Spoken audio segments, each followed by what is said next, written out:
First, a disclaimer, forward, whatever you want to call it. The initial version of this episode was recorded before the sad news of the passing of Gene Hackman and his wife, Betsy Arakawa. The facts in the case are still fluid, so I will not be addressing it outside of this new introduction. But I will say this. With the passage of time, all movies inevitably become ghost stories. Over the passage of time, writers, directors, and especially actors move on from this life into the next. And to look at Superman and Superman 2 through that lens, you can easily recognize the phases, names, and voices of people no longer with us. I feel this especially when watching Superman and Superman 2 today. Marlon Brando, Gene Hackman, Christopher Reeve, Margot Kidder, Glenn Ford, Jackie Cooper, Ned Beatty, Trevor Howard, Maria Schell, Susanna York, Phyllis Thaxter, Mario Puzo, Alexander Salkind, Jeffrey Unsworth, and many others are all gone. Superman the movie is nearly 50 years old, and in time it will join Gone with the Wind, The Wizard of Oz, Casablanca, Rebel Without a Cause, and many more great films of yesteryear. But it will forever remain a memorial to the people who all, in their way, great and small, made us believe that a man could fly.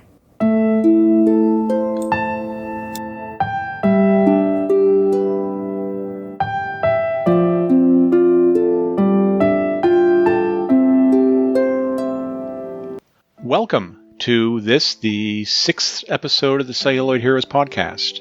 We're midway through the first year, and so far I've covered Star Wars, Battlestar Galactica, Buck Rogers, The Black Hole, and 2001: A Space Odyssey. All movies I saw in the theater, all movies my dad took me to. So you're probably wondering, where was my mother in all of this? Did she ever take me to the movies? Did she even like the movies?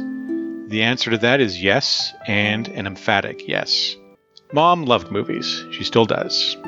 Anytime I visited her when I was in my 20s, 30s, and older, she always wanted to go to see a movie or several.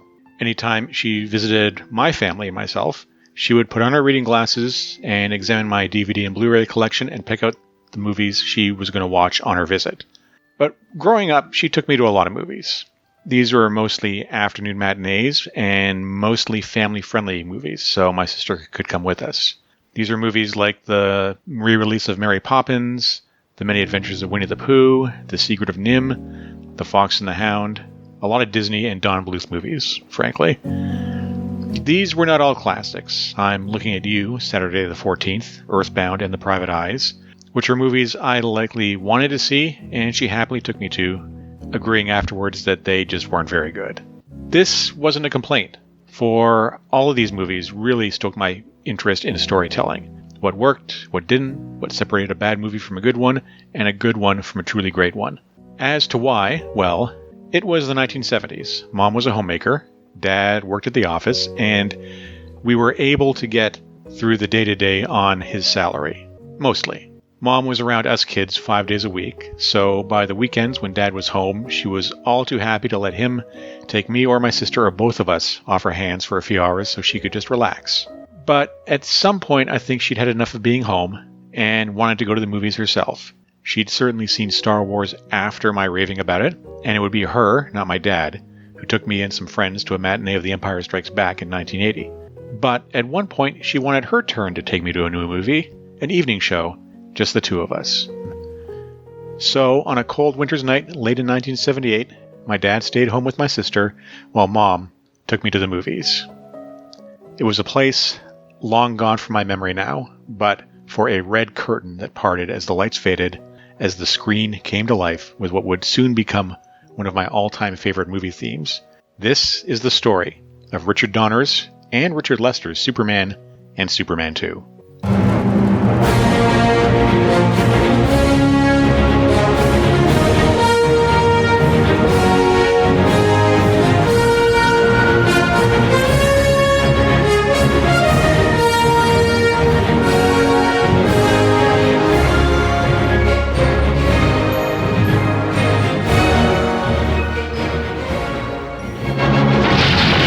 From a doomed planet in a distant galaxy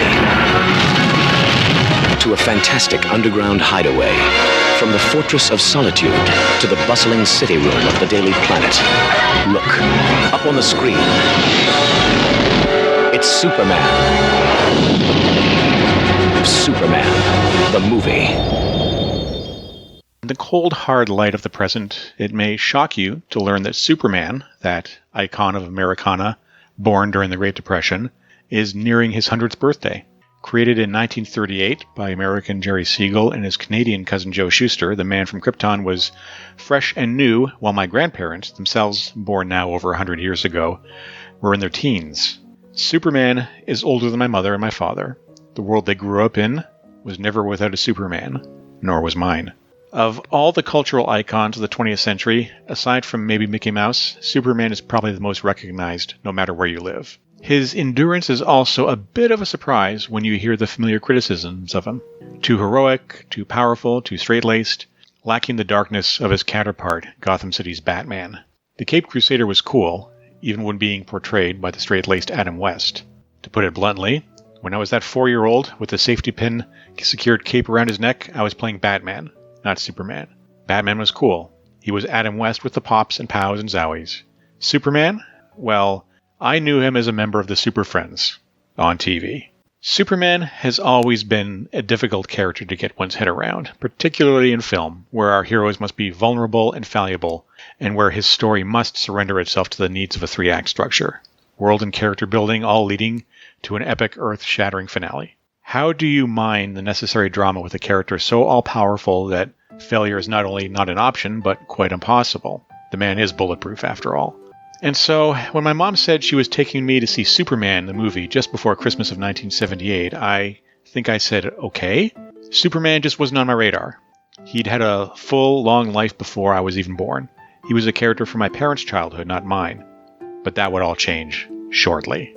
It is somewhat ironic that my mother, not my father, took me to see Superman the movie, because it's very much a movie about fathers and sons. It's about Kal-El's father, Jor-El, and Clark Kent's adopted father, Jonathan Kent. It's about finding your place in the world, or in Lex Luthor's case, taking that place for yourself. I don't think there was anything unusual behind my mom taking me to it. She probably just wanted to go to the movies for a change, and frankly, because she didn't want my dad to have all the fun at the movies too. I certainly wasn't begging to see Superman. I can't recall if I ever saw a trailer or TV commercial for it. In fact, the only thing I remember seeing is the poster, the iconic poster with the Superman logo saying, "You will believe a man can fly," in the lobby of the theater as we were heading in to see the movie. We took our seats and the movie began. I didn't recognize any of the names on the screen. The actors, I mean. My mom and the older adults in the audience certainly did. Marlon Brando, Gene Hackman, Glenn Ford. What really stood out for me, though, was something about the film that I would later learn called verisimilitude. That we would believe Superman could fly because we would believe in the world he was situated in. Star Wars was a galaxy far, far away. Battlestar Galactica, Buck Rogers, and the Black Hole were unspecified points in our past or future. But here was a world with Supertramp on the radio, subway trains, airplanes, automobiles. A world of newspapers and newsrooms, farms in Kansas, and while the element of the fantastic is there, particularly in the prologue set on Krypton, it's always a piece of the narrative thread holding it all together. What it means to be a Superman. In any event, up, and away we were for 2+ hours on Krypton, in Smallville, and Metropolis. Superman the movie was a grand, bombastic, serious but not too serious adventure film. It coasts comfortably on its undeniable charm, and I think Superman to this day remains my favorite Superman movie and possibly my favorite comic book inspired film for that matter. We Gen X kids might not have grown up with Superman the way our parents and grandparents did, but from 1978 onward, Christopher Reeve would be our Man of Steel. Christopher Reeve remains Gen X's Superman. He seemed to get it. The role, the importance, the honor of assuming the mantle. This Juilliard-trained actor, a friend and former roommate of Robin Williams, took the role seriously while retaining this twinkle in his eye that was reminiscent of Harrison Ford in Star Wars and later Raiders of the Lost Ark. It's a balancing act Reeve mastered, even against heavyweights in scenery chores like Gene Hackman and Terrence Stamp. We root for Reeve. I was still too young to understand the thrill older viewers must have received when the names Marlon Brando and Gene Hackman and Ned Beatty flashed upon the screen, just as my grandparents must have smiled to see stalwarts Glenn Ford, Phyllis Thaxter, and Jackie Cooper show up. For us, though, Reeve just seemed like who Superman would be in real life. A nice, friendly guy who fetches a kitten from a tree, then jets off to stop Air Force One from crashing, all in the same night. We believed this man could fly, and believed that an all-powerful living god could use his powers for good, not gain. Credit for that goes to Reeve, who projects such genuine warmth and compassion throughout all of this. We just accepted him, tights and all. Superman the movie is probably best remembered for its individual moments. The Kryptonian prologue, where Brando's Jor-El says goodbye to his son. The first appearance of Superman in Metropolis, rescuing Lois Lane, falling from a crashed helicopter atop the Daily Planet building, then catching the helicopter as well. But I also recall shifting into my seat a fair bit, as the film got bogged down in Luthor, planning with cohorts Miss Tessmacher and Otis, nighttime flights with Lois over Metropolis, and discussions of Nevada real estate. Superman had a balancing act to perform between being a movie for kids and a movie for everybody, and while they deferred to the latter over the former, it was all too much for a 5-year-old to take in. But that would just take time, and in the end, those scenes that made me bored in the first watching are so expertly written, directed, and especially performed by great actors who know what kind of movie it is. They're not my favorites in the series. And the scene in particular where Lex is in his library delivering exposition about meteorites in Addis Ababa is possibly my favorite purely dialogue-driven scene ever. Or as Lex Luthor himself would say, some people can read War and Peace and come away thinking it's a simple adventure story. Others can read the ingredients on a chewing gum wrapper and unlock the secrets of the universe. But the one scene in Superman that made a lasting impression on me and still makes me tear up to this day is the one early in the film at the Kent farm, where Clark has a heart-to-heart with Glenn Ford's Jonathan about these powers he has, and he can't use them or reveal himself. Ford offers advice and the promise that Clark is there for a reason. The moment lifts, and Clark challenges Jonathan to a race. We all know what comes next. Jonathan has a heart attack and dies. It's brutal and short. He's there alive in the moment, gone the next. But what happened between those two moments is perhaps the finest piece of silent acting I've ever seen. Jonathan grips his arm and whispers, "Oh no." He takes a moment to look over his home and his farm, at the landscape, at his wife and son, taking it all in with the knowledge that it's all over. All his years of struggle, his time with Clark and with Martha, is over, and he can't do anything to stop it. Friends, I was legitimately tearing up when I wrote the above paragraph in my script. It's the catalyst for Clark's journey. All these things he can do, all these powers, and he can't save the ones he loves. But Superman can. He can save lives. He can do good. And he devotes his life to being that helper, to being that hero. This, of course, was all over my head at age 5. In the moment, it was just a sad scene, and we moved on. In my defense, I was only 5, an age where things like the death of a parent are so remote an idea they're pretty much non-existent. The story continued, but I think that scene stuck with me more than any other in years since. The movie came to its rousing conclusion, and while it wasn't the same thrill as Star Wars, I enjoyed it, just like I enjoyed seeing Superman with my mom. I didn't don a bath towel and safety pin it when I got home. I may have mentioned seeing it to friends, but that was my one and only time seeing Superman in the theater. It would be a bit of time, 3 years, which to a 5-year-old is practically a lifetime, before I really got Superman. That story after this. It's intermission. Rise and stretch time. Time to refresh yourself and visit our snack bar. Got a yen for hot popcorn? Your favorite soft drinks are sparkling cold. The juicy Frank sizzling hot. There's delicious coffee, freshly brewed, and all kinds of ice cream and candy to tempt you. Showtime will be announced loud and clear to get you back to your car in time. So stretch your legs. Come to the snack bar now. 3 years passed. The summer of 1981 dawned. I was 8 years old, and it was at the cinema to see something else, possibly a re-release of the original Star Wars, that I saw a poster. We kind of forget now, in our age of information overload, that back then the poster for a coming attraction was the gateway to so much. Imagination, anticipation, excitement. And here was a poster with the Metropolis skyline in the background, Chris Reeve's Superman in the middle, flying towards us, and in the foreground, the 3 Kryptonian villains, banished to the Phantom Zone in Superman. It's that iconic poster for Superman 2 that promised all the superhero on supervillain action the first film lacked. It announced that the past was a delectable appetizer for this main course. Whereas Superman the movie was a film with all the prestige a film expects, Superman 2 was going to be a popcorn-munching, soda-slurping movie, and I was there for it. The three villains from Krypton have taken over the White House. Now, kneel before Zod. Metropolis is almost in ruins. And Superman has lost his powers. Or has he?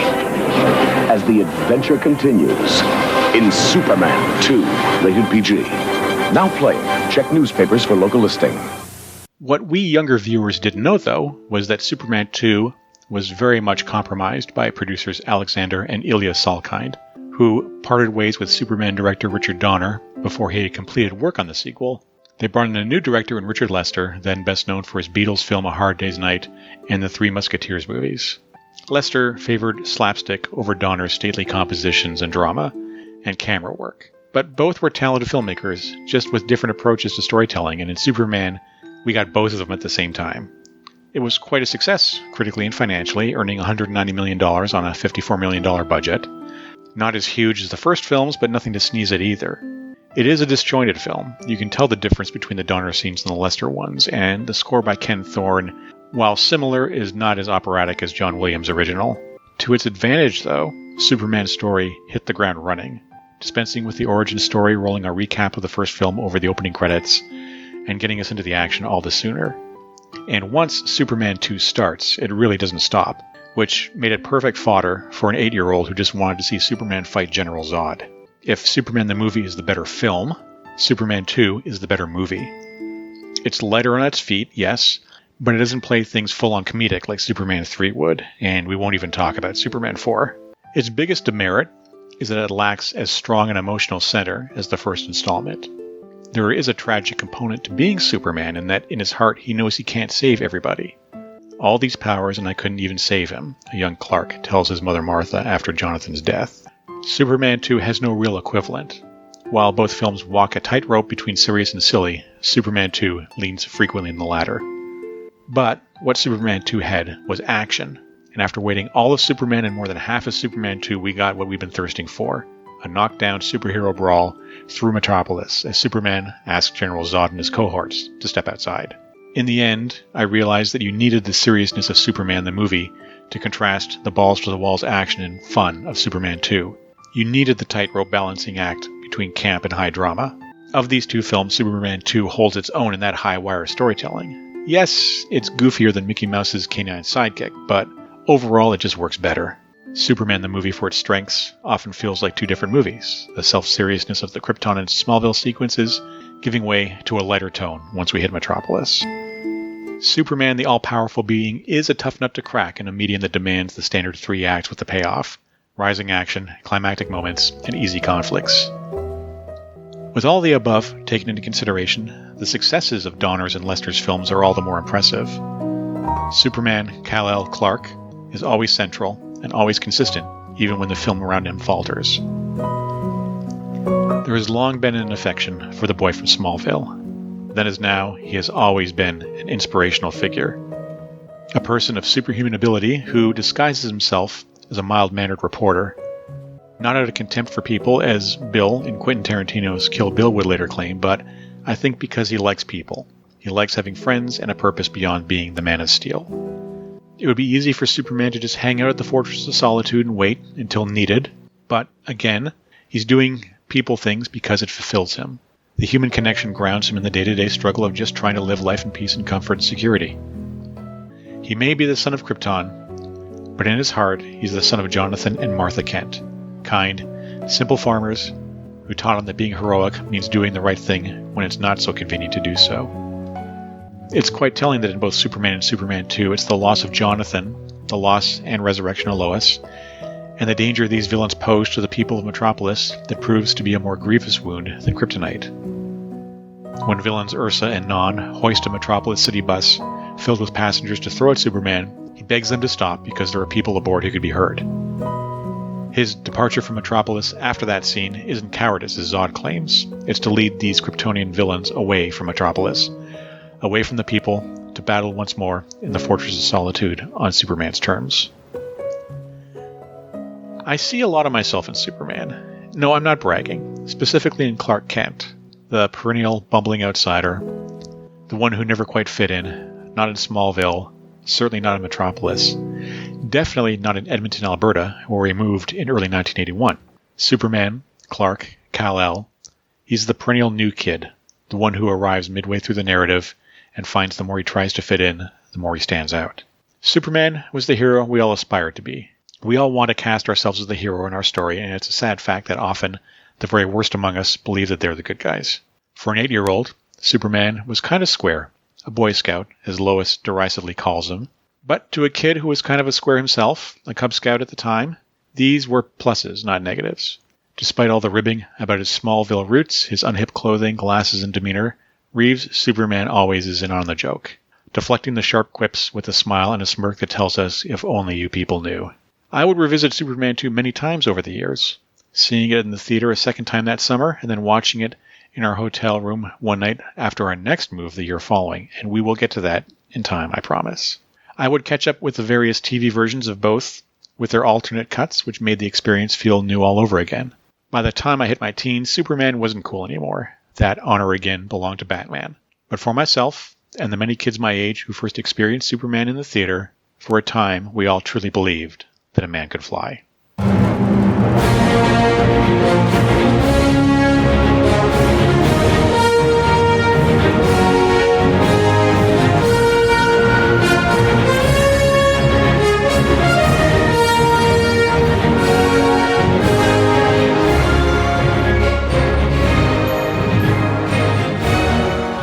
Which brings us to the end of this episode of Celluloid Heroes. Thanks again for tuning in. You can keep up with the show on Instagram at the Celluloid Heroes Pod and at my website, bradabraham.com, where you'll find show notes, video clips, and more.